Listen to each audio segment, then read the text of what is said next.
A paz do Senhor, meu querido irmão, querida igreja do Senhor Jesus, povo de Deus abençoado, a qual nós temos o privilégio de estarmos congregando junto aqui na Assembleia de Deus, Ministério de Taubaté, aqui no bairro da Vila São José, mais precisamente na rua Padre Bento Cortês de Toledo, número 320.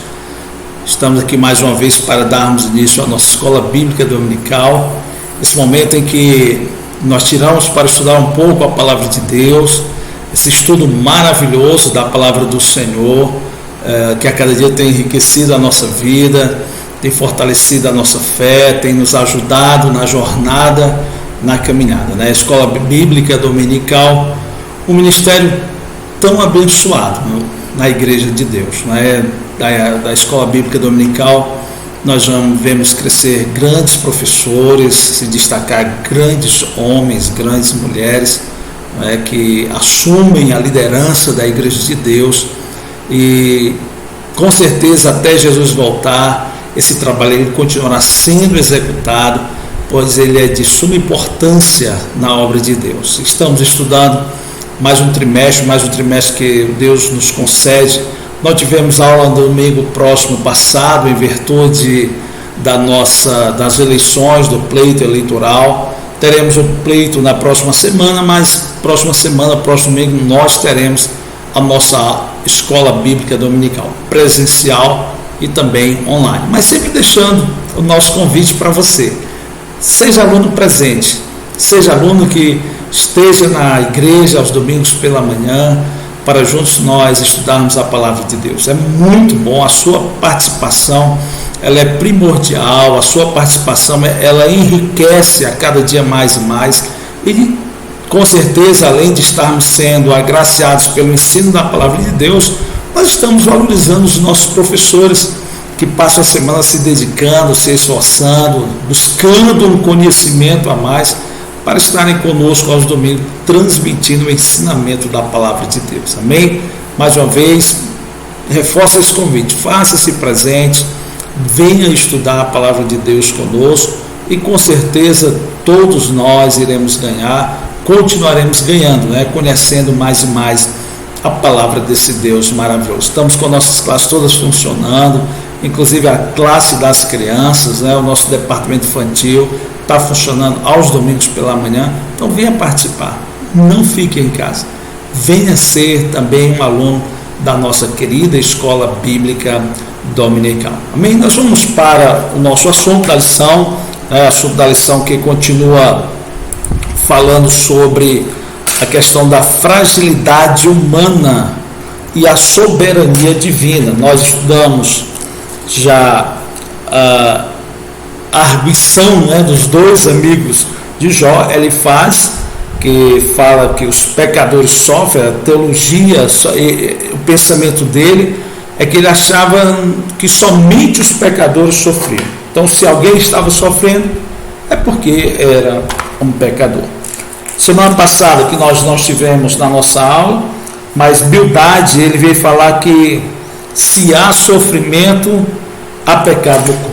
Eles estavam dizendo: Jó, tu está com algum pecado, Jó, mostra aí, meu irmão, porque não pode alguém sofrer dessa maneira e estar tudo bem com ele. E hoje o terceiro amigo, né, muito amigo de Jó, que vai falar, é o camarada conhecido como Zofar. Então ele faz Bildade, agora Zofar, e a teologia dele é que o justo ele não passa por tribulação. Nosso comentarista ele traz esse assunto como mais uma interrogação, né?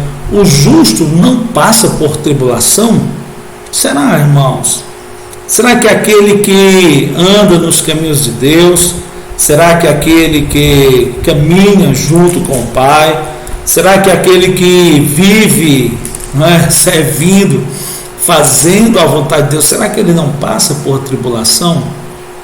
Então, nessa aula, quero convidar você para nos assistir, para nos ouvir, né? Você que não pôde estar presente, porque é um assunto que, apesar de ter mais de 3.000 anos, 4.000 anos, é um assunto que se torna presente.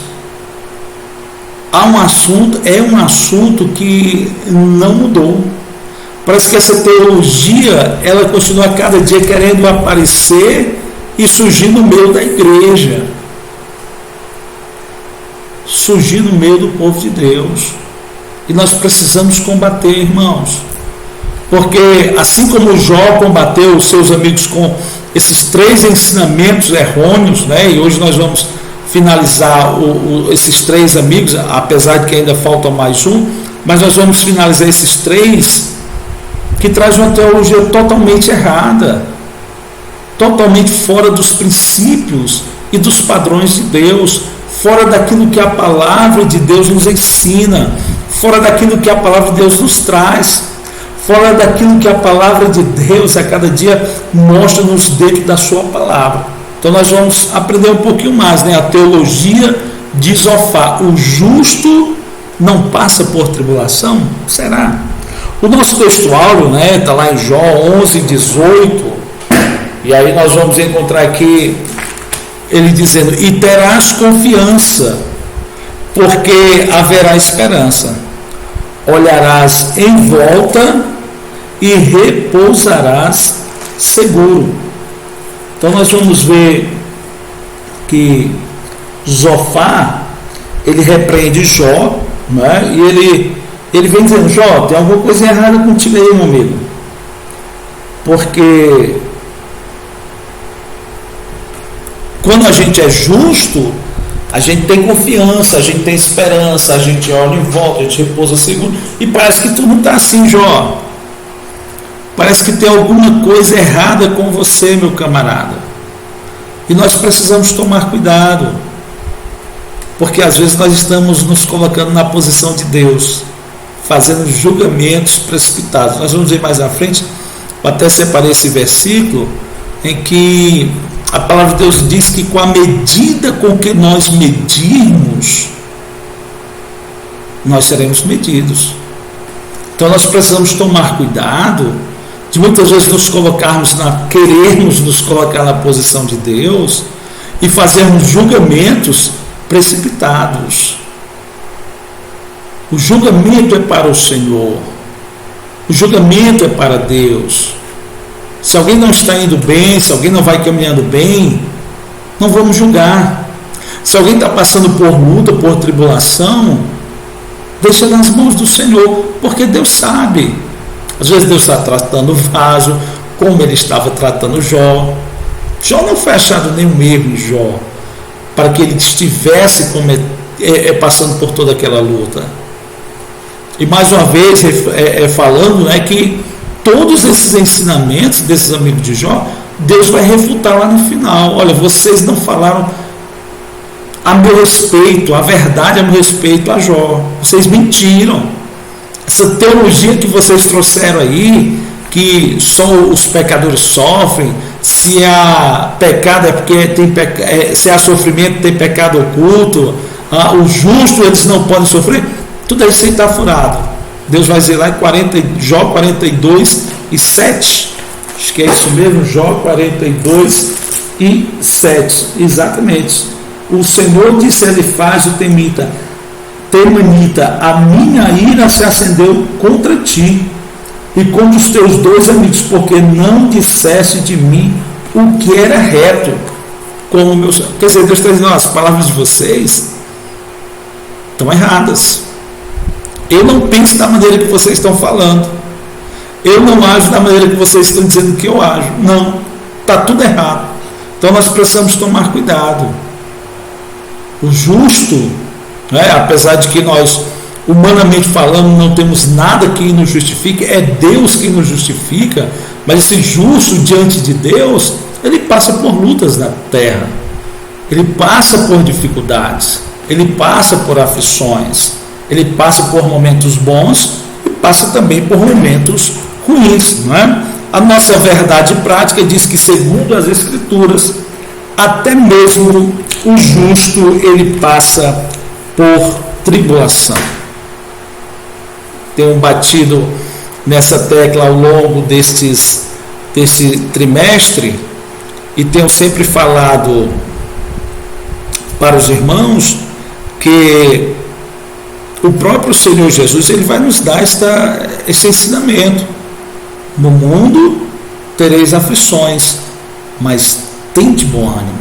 No mundo nós vamos passar por dificuldades, no mundo nós vamos passar por aflições, mas que nós possamos a cada dia confiarmos em Deus, esperarmos no Senhor, sabendo que Ele é o Deus da provisão, Ele é o Deus que tem cuidado de nós. Amém? Vamos aqui para a nossa introdução da nossa lição, né, que o comentarista ele vai nos trazer e vai dizer que Zofar, que é o último amigo de Jó a falar, ele insistirá na tese de que o justo não passa por tribulação. Ele acusa Jó de se levantar contra a sabedoria divina e aconselha Jó a voltar-se para Deus. Ele aconselha Jó a rever os seus conceitos, né? Ele está dizendo: Jó, tem alguma coisa errada, Jó. Jó, tem alguma coisa que você fez, a luta que você está passando, a dificuldade que você está enfrentando, é Deus prestando conta com você. Você não é justo, Jó. Você está em pecado, você está em erro. E nós precisamos, quero mais uma vez bater nessa tecla, nós precisamos tomar cuidado, irmãos, porque muitas vezes nós nos colocamos nessa posição, nós nos colocamos desta maneira. A Bíblia diz que uma mulher foi pega em adultério. Olha a história, tudo ali está errado, né? Porque pega uma mulher e não leva um homem. Ninguém comete o adultério sozinho. E levam a mulher para que Jesus ele fosse o juiz naquele dia. E chegam para Jesus e falam sobre as leis, porque a lei de Moisés manda apedrejar. E Jesus simplesmente: olha, quem não tem nenhum pecado, que atire a primeira pedra. Então o julgamento daqueles homens estava totalmente errado. Então precisamos tomar cuidado para nós não inserirmos, para nós não estarmos anunciando, para nós não estarmos pregando essa teologia de Zofar, uma teologia errada, um ensinamento errado, um ensinamento que não condiz com a palavra de Deus. Até porque o que nós fizemos para merecer a bondade de Deus? Nada.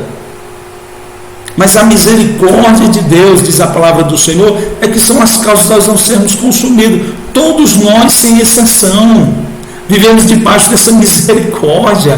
É a misericórdia de Deus que a cada dia nos sustenta, é a misericórdia de Deus que a cada dia nos guarda, é a misericórdia de Deus que a cada dia nos fortalece na caminhada, porque nada fizemos de bom para que Ele nos amasse, mas Ele resolveu nos amar. É a sua misericórdia. Então, antes da gente entrar por esses ensinamentos, se Beltrano está passando por luta, por dificuldade, tem alguma coisa errada, porque o justo não sofre. Vamos rever os nossos ensinamentos, vamos para a palavra de Deus, vamos para os ensinamentos do Senhor nosso Deus, para que a gente não seja tido como Zofar, um louco que não fala a verdade sobre Deus, que não diz o que é verdadeiro sobre Deus. Nós vamos aqui para o nosso ponto 1. O nosso ponto 1 diz que Deus se mostra sábio quando aflige o pecador. Esse era o pensamento de Zofar. Para ele, quando Deus ele estava afligindo o pecador, quando Deus ele estava angustiando o pecador, Deus estava mostrando a sua sabedoria, Deus estava mostrando o seu intelecto, Deus estava mostrando a sua força, Deus estava mostrando a sua capacidade de sobrepujar o homem, de mostrar ao homem o seu poder, Então nós vamos caminhar dentro dessa temática, tá certo?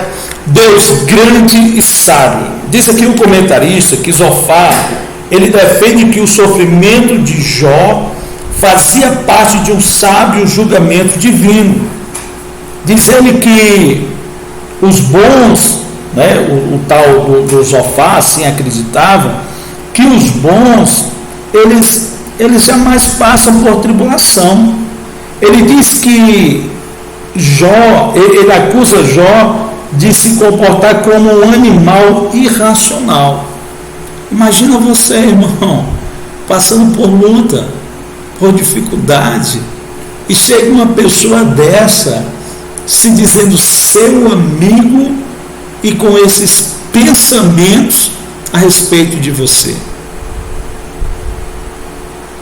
Para mim, isso é um pensamento meu, eles tinham Jó engasgado na garganta. Talvez a Bíblia não fala isso, né? E isso aqui é um pensamento meu. Não vou falar nenhuma heresia. Eles tinham inveja de Jó. Eu acho que eles olhavam para a vida abençoada de Jó e desejavam ter a vida que Jó tinha. E agora, quando a vida de Jó mudou, a vida de Jó agora estava passando por uma dificuldade, eles aproveitam para denegrir a imagem do patriarca.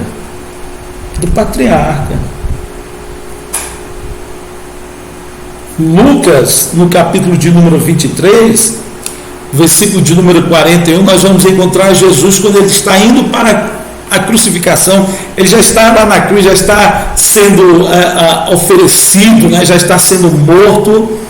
E aí um ladrão começa a dizer: olha, se tu és realmente o Cristo, o Filho de Deus, desce dessa cruz e salva-te a ti mesmo. Mas o outro, parece que ele compreendia a mensagem de Cristo, a mensagem verdadeira da Bíblia Sagrada, que ele vai dizer: olha, nós estamos aqui porque merecemos, mas este nenhum mal fez, este não cometeu nenhum delito, não cometeu nenhum pecado. Olha só, Jesus não cometeu nenhum erro, Jesus ele não cometeu nenhum pecado, Jesus ele não foi achado em falha alguma diante dos legalistas da sua época. Hebreus vai dizer que em tudo ele foi tentado, mas em nada ele pecou. Mas Jesus agora está na cruz, o nosso Deus, o nosso Salvador, o nosso Redentor. Então nós vamos ver que esse ensinamento de que os bons jamais passam por tribulação, ele cai totalmente por terra.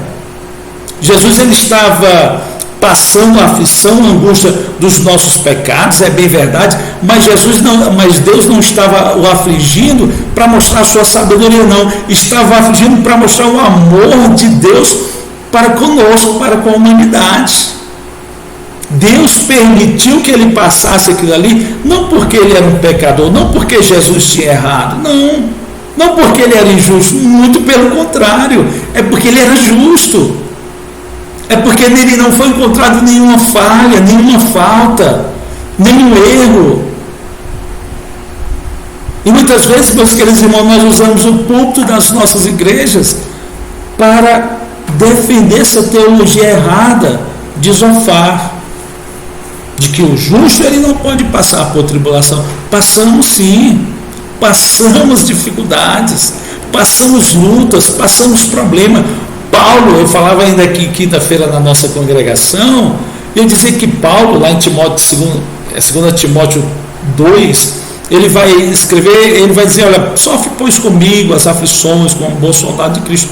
Paulo, o gigante da fé, aquele homem que, na minha concepção, depois de Cristo, é o maior nome do Novo Testamento, por tudo que fez, humanamente falando. Mas ele vai dizer: eu estou passando por tribulação, eu estou passando por luta, eu estou passando por dificuldade. Timóteo, sofre as minhas aflições também. Então essa teologia de Zofar, querido irmão, a gente precisa tomar cuidado, a gente precisa estar esperto para não ser levado por esses ensinamentos, né?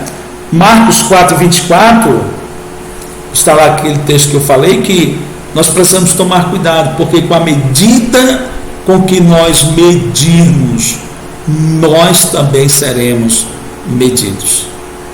Vamos tomar cuidado, vamos estar atentos ao que está ao nosso redor, e certo de que enquanto estivermos na terra, teremos lutas, teremos dificuldades, teremos aflições, sim, mas teremos também vitória, porque há um Deus que está conosco a cada dia, há um Deus que tem nos abençoado a cada instante, a cada momento do nosso andar, do nosso caminhar, amém? O ponto 2 diz assim: olha, Deus não é indiferente a ação do ímpio. Deus não é indiferente. O comentarista diz aqui que para Zofar, se Deus debatesse com Jó como era desejo deste, então não haveria dúvidas de que ele ficaria contra o patriarca e não a seu favor, né? E não ao seu favor.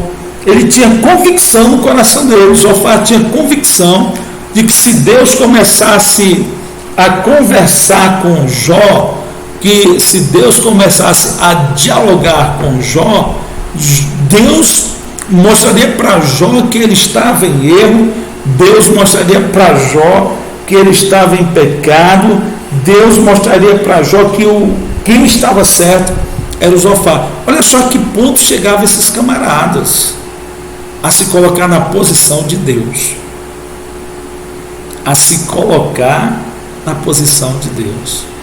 O julgamento de Deus, irmão, ele é diferente do meu e do seu, porque se nós, Paulo, ele escreve, se nós nos julgássemos a nós mesmos, nós não seríamos condenados, nós seríamos condenados como mundo. Mas como somos julgados pelo Senhor, somos repreendidos para a nossa salvação. Imagina o meu julgamento a seu respeito, ou o seu julgamento ao meu respeito. Certamente eu colocaria você no inferno, certamente você me colocaria no inferno. Mas o julgamento de Deus é diferente. O próprio Senhor Jesus, ele vai dizer que haverá menos rigor para Sodoma e Gomorra do que para Betsaida e Corazim. É o julgamento de Deus, não podemos questionar, é o julgamento dele. Operando Deus, quem impedirá? Ninguém. Mas Zofar não, ele quer se colocar na posição de Deus e dizer: olha, Jó, se Deus for debater contigo, camarada, tu já era. Deus vai mostrar tudo que eu estou falando para ti, que é verdade, que tu estás errado, que tu estás fora do princípio e da vontade de Deus. Aí nós vamos ver que é totalmente contrário.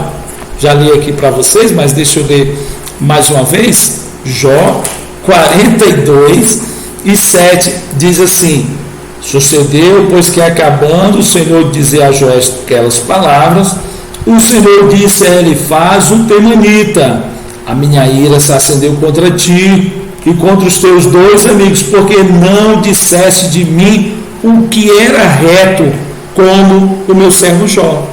Não falou do seu coração, falou daquilo que estava na sua alma, falou daquilo que o seu coração estava cheio.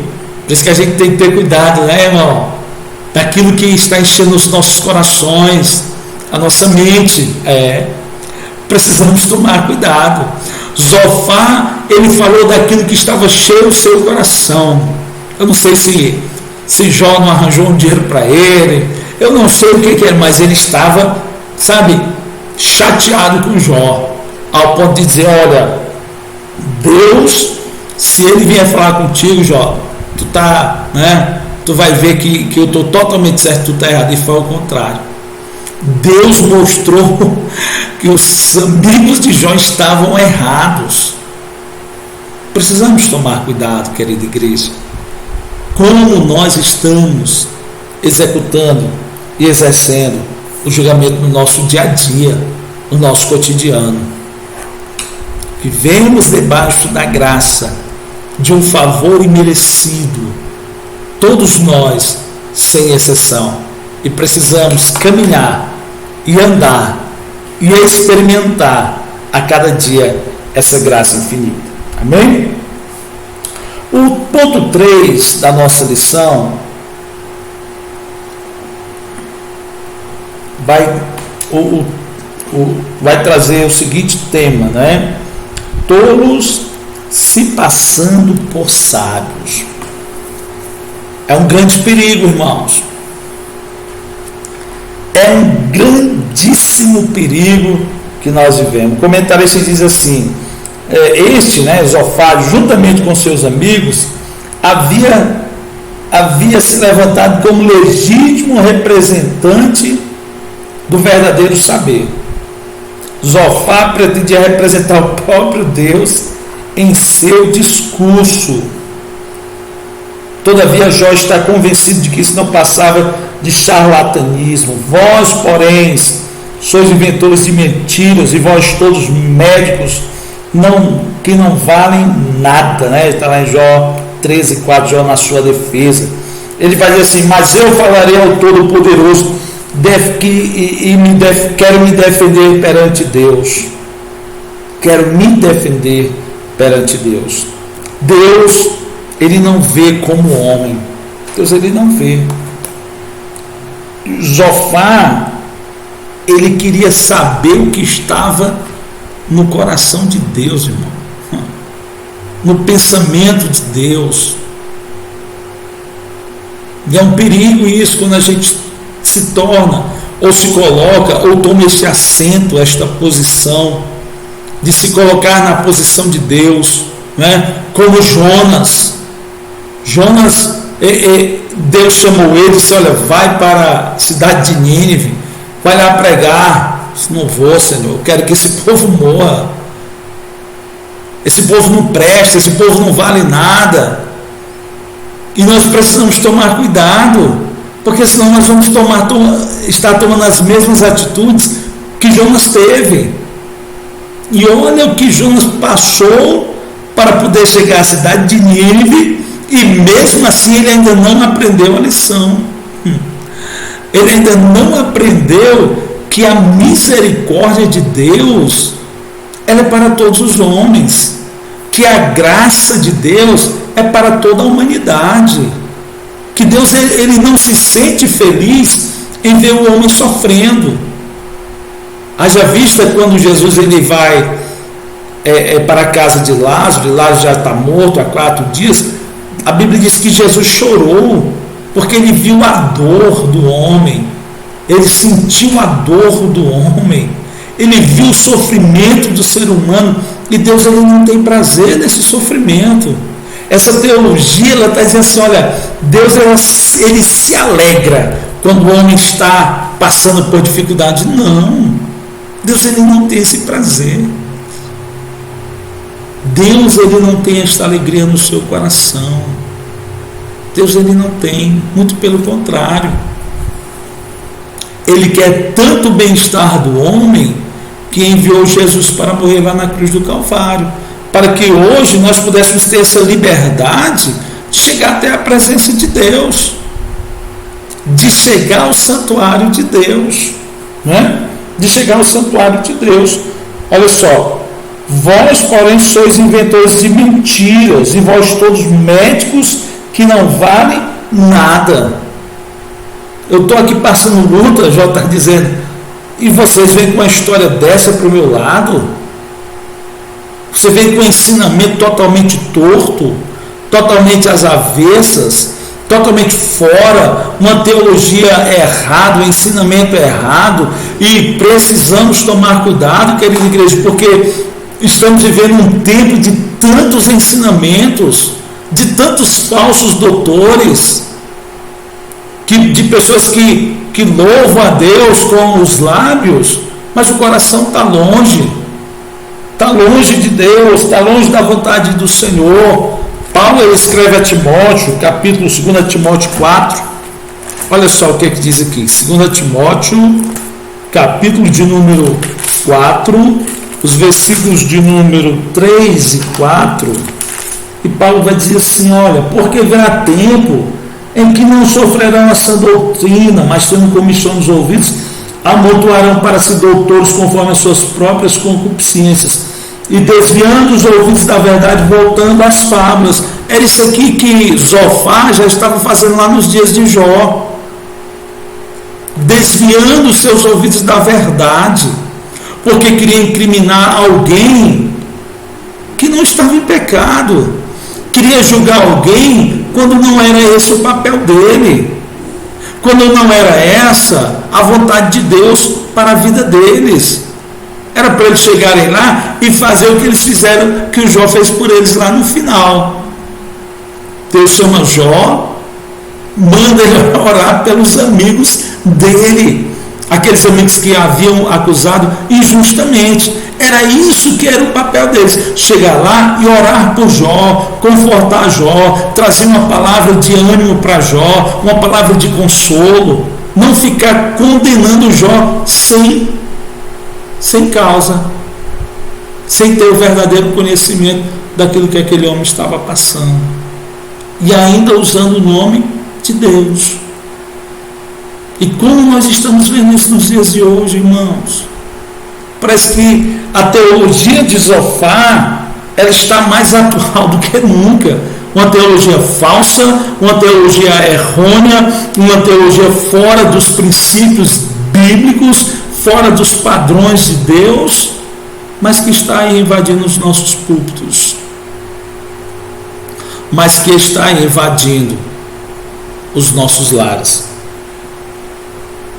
Doutores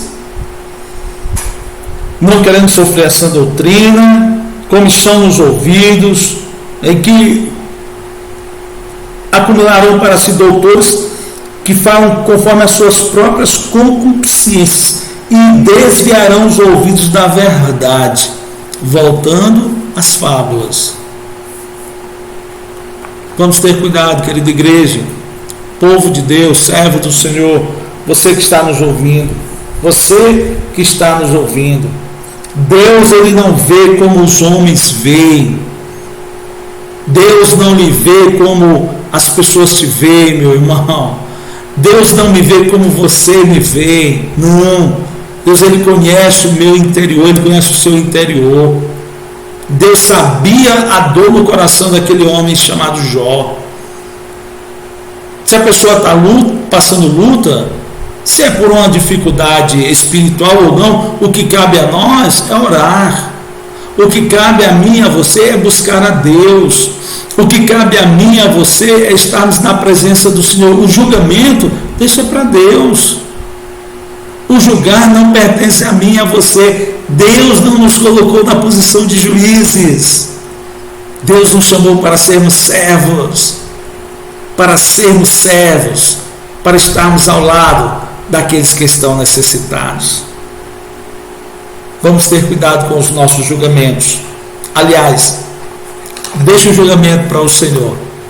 Deixa o julgamento para aquele que sabe julgar, que é o justo juiz. Amém?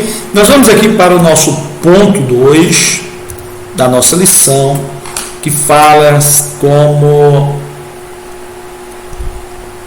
a conversão como resposta à aflição.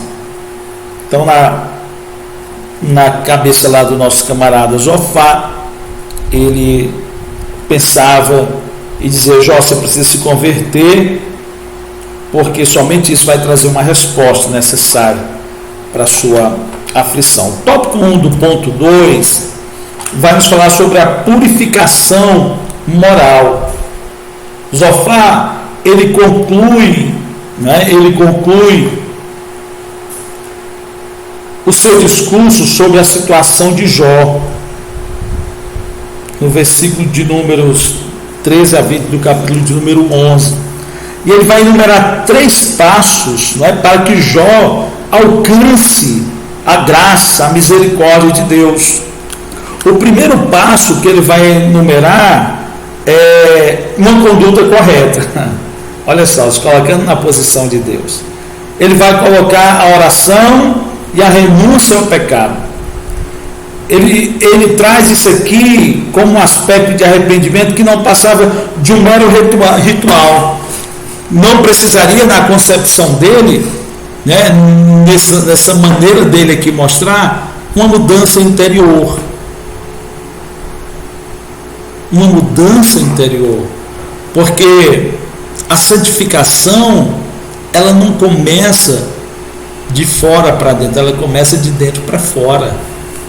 Achei interessante esses dias, me lembrei agora, a gente volta aqui ao comentário, alguém falando sobre santidade e falando sobre vestimenta, sobre o nosso exterior, sobre como nós nos comportamos. que era necessário para nós vivermos uma vida de santidade. Alguém se levantou e disse: mas pastor, quando o senhor vai comprar uma banana, o senhor come a casca ou come o que está dentro da banana? Aí o pastor disse: é verdade, eu como o que está dentro da banana, a casca eu jogo fora. Mas também é bem verdade que para mim comprar a banana, primeiro eu olho para o que está fora, primeiro eu olho para o exterior, porque o exterior vai me dizer o que está dentro da banana, o que está dentro da casca, aquilo que a casca está encobrindo. Então, se o meu exterior está ruim, se o exterior da banana está ruim, o que está dentro da banana também está ruim, o interior da casca também não vai bem, não é bom. Assim também é a nossa vida, a nossa santificação, ela começa de dentro para fora, é bem verdade. Então, se o meu exterior eu não estou vivendo essa vida de santificação, com certeza o meu interior tem alguma coisa errada, porque o próprio Senhor Jesus, ele vai dizer que a nossa boca vai falar daquilo que o nosso coração está cheio, daquilo que o nosso coração está cheio. Mas parece que Zofar, ele não entendia isso, ele não compreendia isso, e parece que tem muita gente hoje em dia que não entende isso também, que não compreende isso, que a nossa vida espiritual, ela começa assim no nosso interior, mas que o nosso exterior, ela precisa a cada dia mostrar essa mudança, essa transformação, e ela não pode ser algo somente no exterior, porque senão se torna algo vazio, se torna algo sem efeito. Como diz aqui o comentarista, não vai passar de um mero ritual, Na verdade, isso era o que se conhecia ou se conhece hoje como legalismo religioso.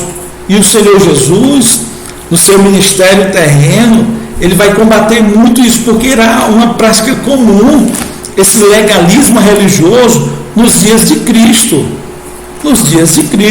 Lá em Mateus capítulo de número 6 e o versículo de número 5, Mateus 6 e 5, o Senhor Jesus vai dizer assim: olha,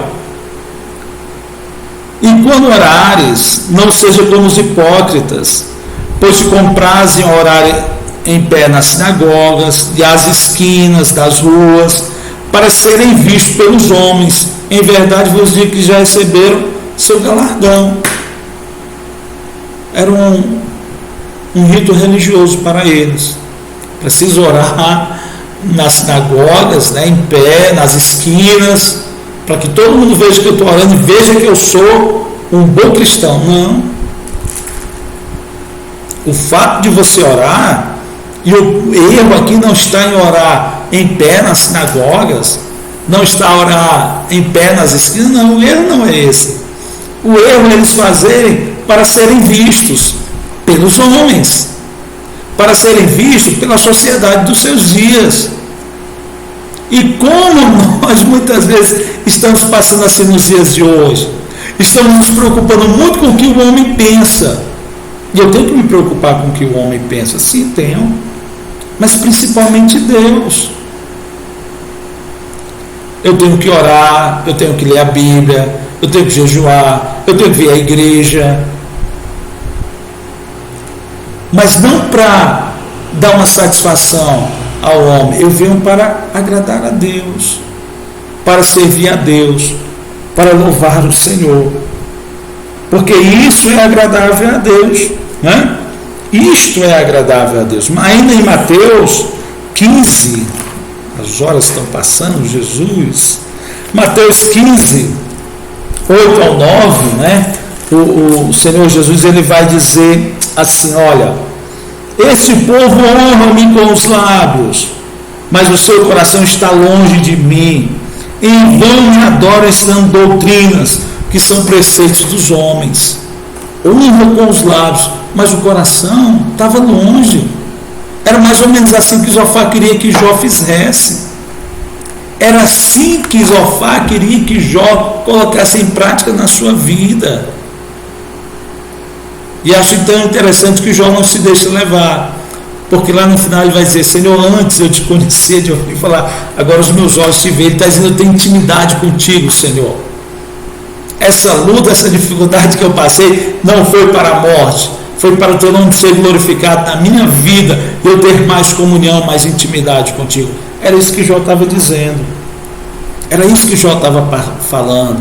E Deus, ele não está procurando robôs religiosos. Deus, ele não está procurando, como Zofar achava, ritos religiosos. Não, ele está procurando os verdadeiros adoradores. Lá em João 4, 23, ele vai dizer para a mulher samaritana que Deus, ele procura os verdadeiros adoradores, que o adorem em espírito e em verdade, com práticas, com viver, com testemunho, mas em espírito também, dentro do seu ser, que haja espaço para Jesus viver, para Deus trabalhar, para o Espírito Santo de Deus habitar.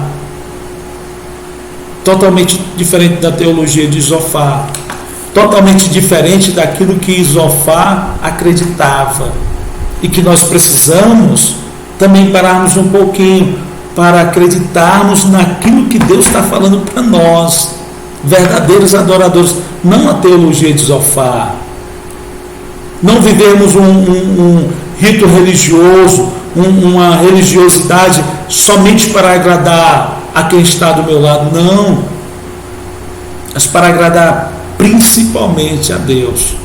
E para agradar a Deus tem que ser como o salmista Davi, deixar Deus criar um espírito reto, um coração puro, porque é isso que conta diante de Deus, é isso que fala alto ao coração de Deus, essa maneira pura de viver, essa maneira espiritual de viver. Aí ele vem aqui para o tópico 2 e vai vir com a seguinte pergunta: é possível negociar com Deus? O comentarista vai dizer que aqui os estudiosos destacam que Zofar tenta induzir Jó a negociar com Deus, a negociar com Deus Todo-Poderoso.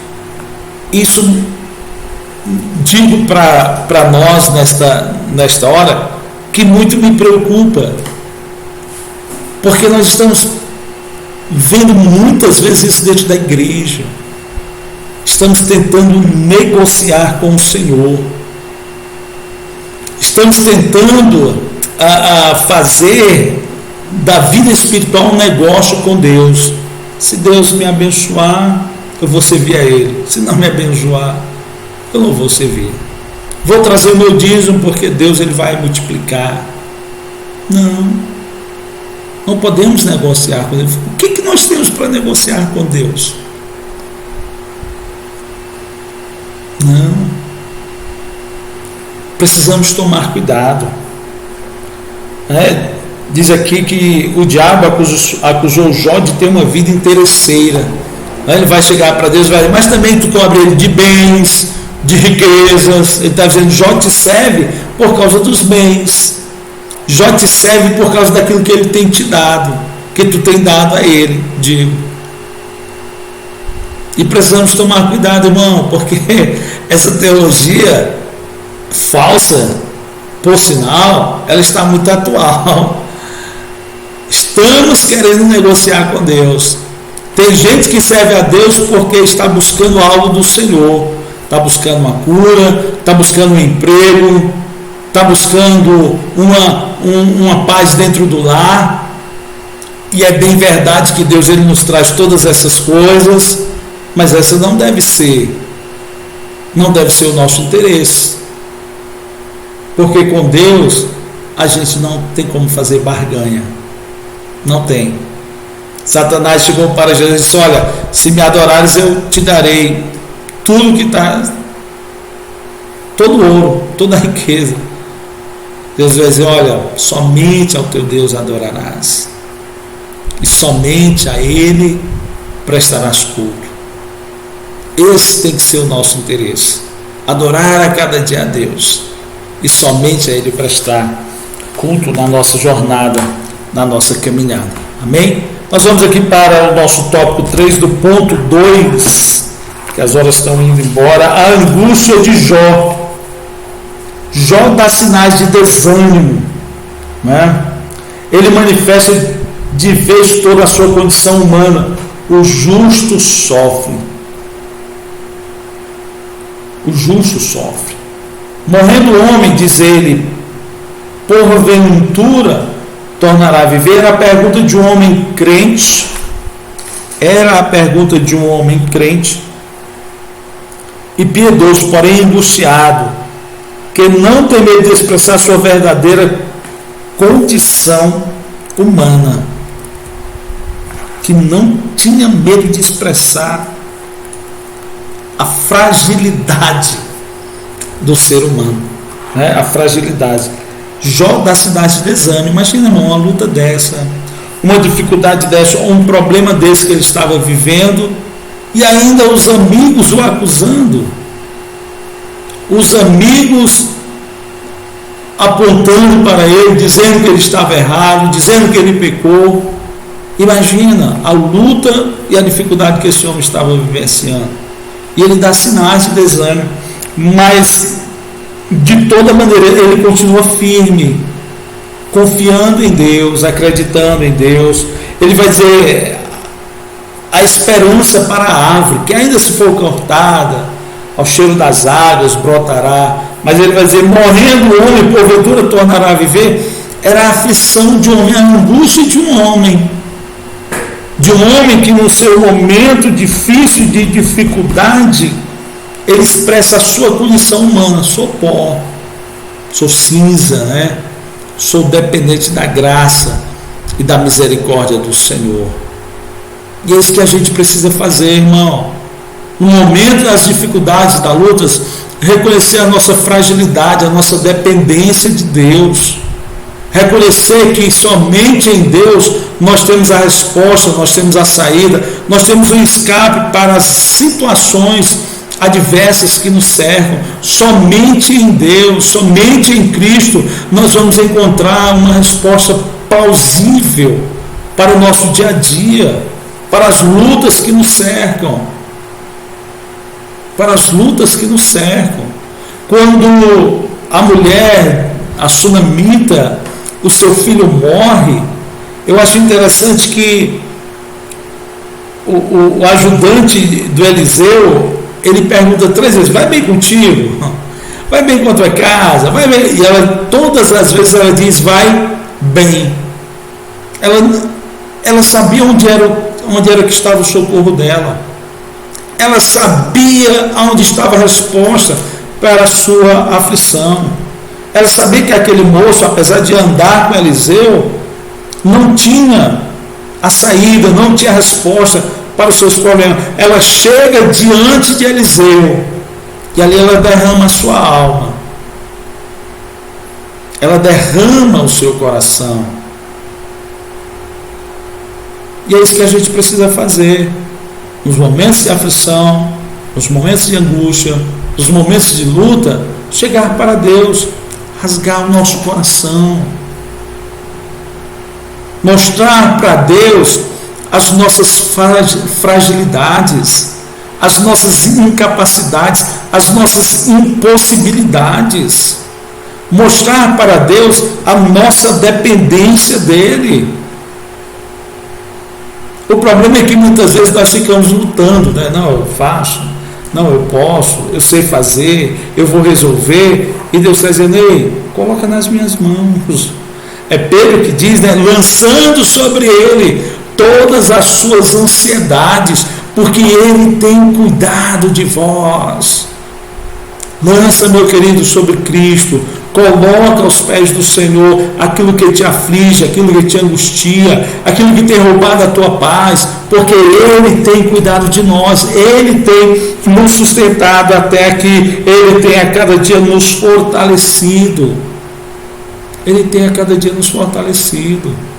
Elias, grande homem de Deus, ele vai chegar e dizer: Deus, estou cansado, chega, basta.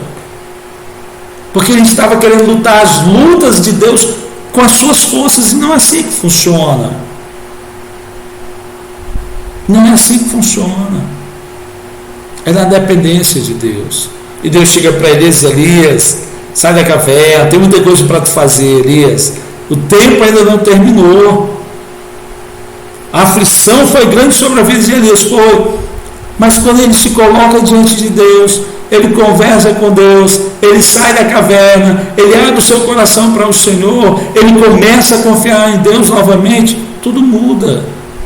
Ele volta a ser aquele homem, aquele instrumento maravilhoso nas mãos do Senhor Jesus. Amém? Nós vamos aqui para o nosso ponto 3. Ponto 3, que fala sobre Deus julga e castiga os pecadores.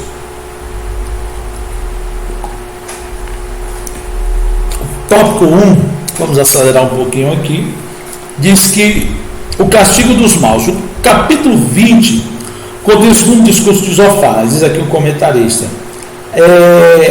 Zofar lembra que a Jó, que é a aparente prosperidade dos ímpios, não passa de ilusão e dura apenas um instante. Esse ímpio, diz aqui o comentarista, usando o texto de Jó, terá como adversário o próprio Deus, que o julgará e o punirá. É aquela ideia que nós temos, irmãos, muitas vezes do Deus irado, do Deus, sabe, aquele Deus iracundo, aquele Deus que ele vai te esmagar, aquele Deus que ele vai te abater. E não é assim que funciona. Zofar, ele tinha essa ideia. Zofar, ele tinha esse pensamento. E parece que nós temos esse mesmo pensamento nos dias de hoje. Não, nosso Deus, ele vai pegar, ele vai esmagar. E quando Deus está dizendo: ei, eu amo o pecador. Porque você também é um pecador, eu sou um pecador. Nada fizemos de bom, mais uma vez digo, nada fizemos de bom para que Deus nos amasse. Mas Ele nos ama. Não porque sejamos bons, não porque fizemos algo para merecer, mas porque Ele resolveu nos amar. E Ele ama a todos e faz com que o sol venha sobre bons e maus, faz com que a chuva venha sobre os ímpios, sobre aqueles que servem a Ele, sobre aqueles que não acreditam na existência dEle. O camarada é ateu, não tem problema, o sol vai nascer para ele também. A chuva vai cair sobre a cabeça dele também, mandada por Deus. Porque servimos a um Deus que é amor. Não, mas um dia sim, um dia Ele vai nos chamar para prestação de contas. Mas hoje, Ele é um Deus de oportunidades. Esse Deus, iracundo, que Zofar tenta mostrar, não é assim. É um Deus de amor, é um Deus que cuida de nós. Ezequiel 33:11 vai dizer que Deus não tem nem prazer na morte do ímpio. Olha só, às vezes a gente, era um bandido, morreu, tá bom, mas Deus não. Deus, Ele não tem prazer na morte do ímpio. Deus, Ele não se alegra com a morte daquele que morre sem ter uma vida de intimidade e comunhão com Ele. Deus, Ele não se alegra, porque Ele quer que todos se salvem, que todos venham ao pleno conhecimento da verdade. Então precisamos tomar cuidado com esses pensamentos que muitas vezes permeiam as nossas vidas, as nossas mentes, os nossos corações, Deus, Ele nos ama. Deus, Ele não é o adversário do ser humano, ainda daquele que seja o mais pecador da terra. Deus não é adversário dele. Deus está de braços abertos para perdoá-lo. Deus está de braços abertos para amá-lo. Porque Deus não tem prazer no sofrimento humano.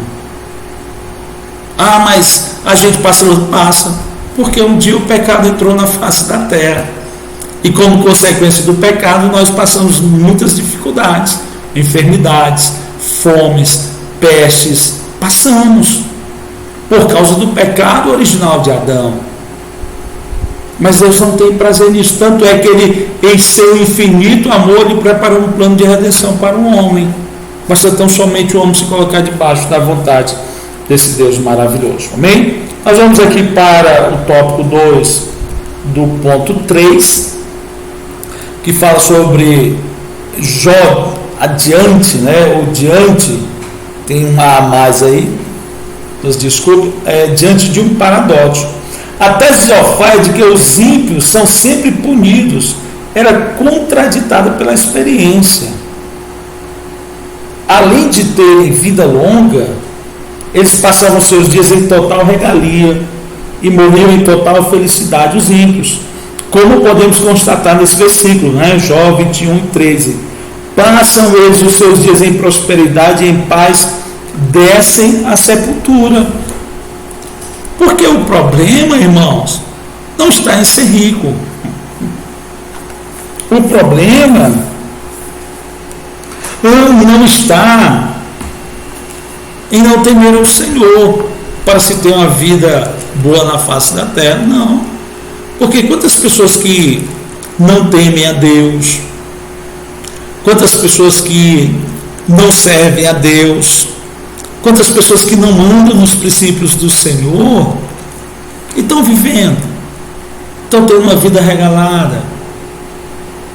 Eu conheço e eu acho muito bonito essa história, porque eu conheço a história de alguém conhecido meu, que os anos se passaram para essa pessoa, e ela já estava com 93 anos, 95 anos, se não me falha a memória, e ela levantou, tomou um café da manhã, tomou um banho, se assentou e faleceu. Não faleceu de uma doença, não padeceu de um câncer, não padeceu de uma enfermidade terminal, não morreu em um hospital, morreu na sua casa, assentado no sofá da sua casa. Olha que coisa bonita, irmão. E ela não servia a Deus. E ela não servia a Deus.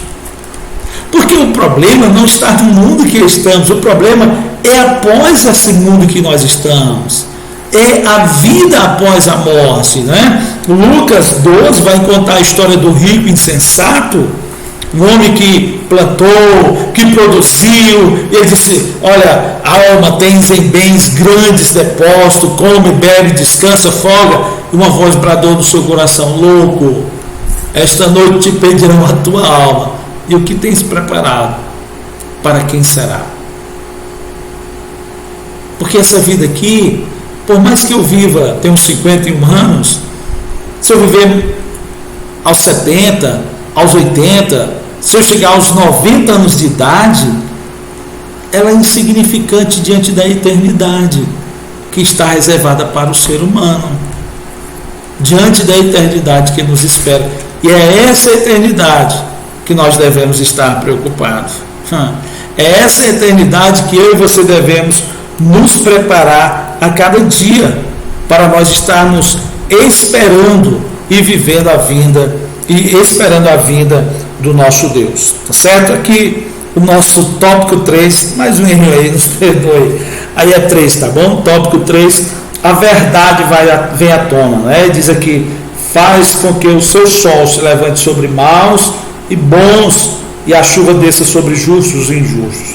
Então essa história de que o justo ele não passa por tribulação, ela está furada.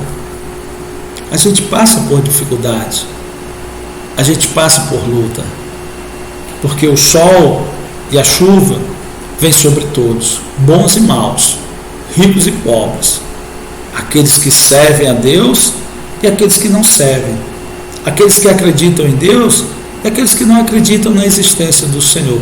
A chuva vem sobre todos de igual modo, não é? Então, que nós possamos a cada dia vivermos a palavra de Deus como ela verdadeiramente é, buscando a cada dia a estrutura necessária para passarmos os dias que Ele tem para nós, que Deus tem reservado para nós aqui na face da terra. A nossa conclusão, para nós encerrarmos, diz que Jó não diz palavras blasfematórias contra o seu Criador.